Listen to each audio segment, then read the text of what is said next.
the Cheney is on one screen chairing the meeting. Condi Rice is next to him on the next screen, and Colin Powell's on the screen, and Secretary Rumsfeld is on a screen, and there are a couple of NSC senior directors, and then the head of CENTCOM, SyncCent, Commander-in-Chief of Central Command, General, who is that? Tommy Franks.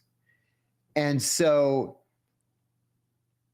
I've always hated the order of battle briefings. I've always hated them because I don't understand them, and I just don't give a shit where we have, So anyway, Cheney starts by saying, General Franks, why don't you start off with the order of battle briefing? And I was like, ugh. Today's clip pulls back the curtain on one of the most dangerous moments in modern American foreign policy. Former CAA officer John Kiriakou describes the night before the Iraq invasion, a room full of top officials, and a plan that spiraled into disaster, and a level of delusion that's shocking, even in hindsight. Let's get into it. So I'm ready to write down. He's like, elements of the 1st Army Division are at this location, and the 5th Cavalry Brigade is here, and they're moving north at 20 kilometers. I don't care where these guys are. So he finishes the briefing and he says, if all goes as planned, we can be in Tehran by August. And George very discreetly reaches in front of him and turns off the microphone. And then he turns to me and he says, did he say Tehran or did he say Baghdad? And I said, he said Tehran. And George says, have they lost their minds? And then he discreetly turns the microphone back on and just kind of sits there for the rest of the briefing. I go down to back to my office afterwards. I should say at the very end of the briefing, this idiot who was a senior director at the NSC says excitedly, as everybody's getting up and they're logging off, he says, when we cross that border tomorrow morning, they're going to throw flowers at us. Let's pause right here. Moments like this show exactly how disconnected leadership was from reality. The belief that invading Iraq would lead to a warm welcome wasn't just optimistic. It shaped the entire strategy, and that miscalculation cost hundreds of thousands of lives. And I remember thinking, do they know nothing about history? Like they must know nothing about the history of the Middle East. So I go back to the office and my boss says, how was the briefing? And I said, did you know we were going to attack Iran? And he goes, are they still talking about that? We're not going to attack Iran. And I said, these guys know nothing about history. He said, of course they don't know anything about history. That's why they think we're going to go to Iran. We're not going to go to Iran. And then, we attacked Iraq the next day and everything turned to shit after that. Right. And of course you could see where at least it seems to me that amongst that neoconservative group, and of course you never know what's in everybody's hearts and minds and stuff, but it does seem like they believed it, like that they really did believe that. Yes, they did. I mean, listen, I saw an interview with David Wurmser from a few weeks ago, and the clean break memo gets brought up and he starts defending it. How, yes, if you had put the Hashemite king in Iraq, that the Shiites would have had to listen to the Hashemites, and therefore they would have told the Lebanese to knock it off and be friendly with Israel. Like, it does seem like they, and it's hard, I think, for younger people to understand, I guess, because I was alive in the 80s and 90s.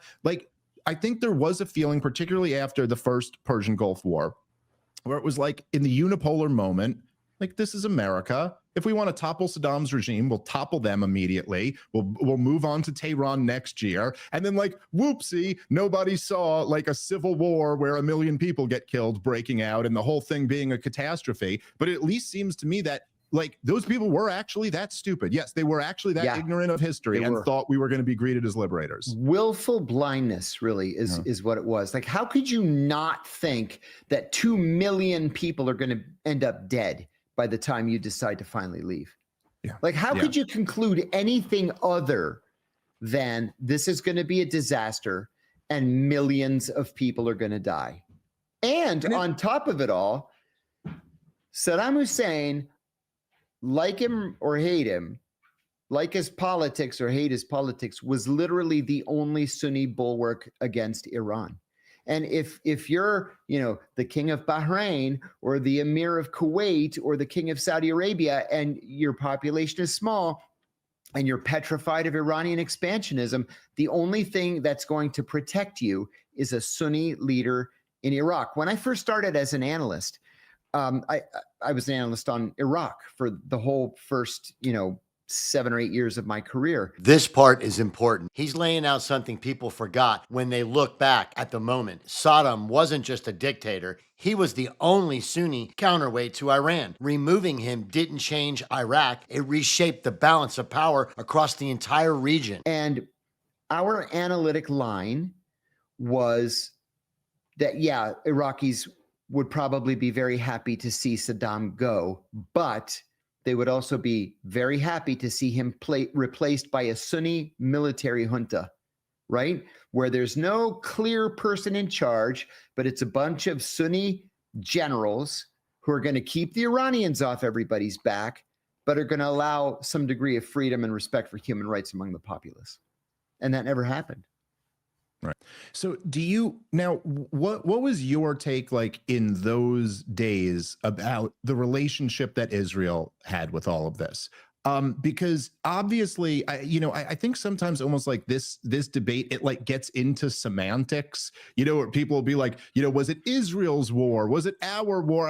Obviously, it's much more complicated than that. And I think that essentially the Israeli government and the US government have so merged, especially on like the deep state level, that it's almost like hard to tell where one stops and the other one begins. But there's kind of no question here that okay, the neoconservatives, obviously, like I just said, they're writing these letters to Benjamin Netanyahu. They're clearly married at the hip with the Likud party. Obviously, the Israel lobby was very instrumental. The neoconservatives themselves are a part of the Israel lobby. Obviously, this was all very instrumental. And the feeling, I guess, was, right, that this will make the region safer for Israel or something like that. What was your perspective on the inside of how much of a role that, or how much of an influence that was playing? Well, the first Gulf War was crystal clear. Iraq invaded Kuwait. Saddam miscalculated, thought that certainly the United States wouldn't go to Kuwait's aid. We didn't have very good relations with Kuwait at the time. They were members of the non-aligned movement, and we had an embassy there, but we weren't terribly close friends. He was wrong. The Iraq war was an entirely different animal. The Israelis begged us to let them join in the attack on Iraq. And everybody they approached, whether it was at the Pentagon or the White House or the CIA, said absolutely not. Now, they tried to get a couple of shots in. I won't say more than that, but they tried to get a couple of shots in on the day that we crossed the border. But they were so excited as to the point of giddiness that they wanted to be involved in this war and the overthrow of Saddam Hussein. If you enjoy these long-form conversations without the noise, make sure to subscribe. I break down moments like this all the time, calmly, clearly, and without any political agenda. Thank you for watching.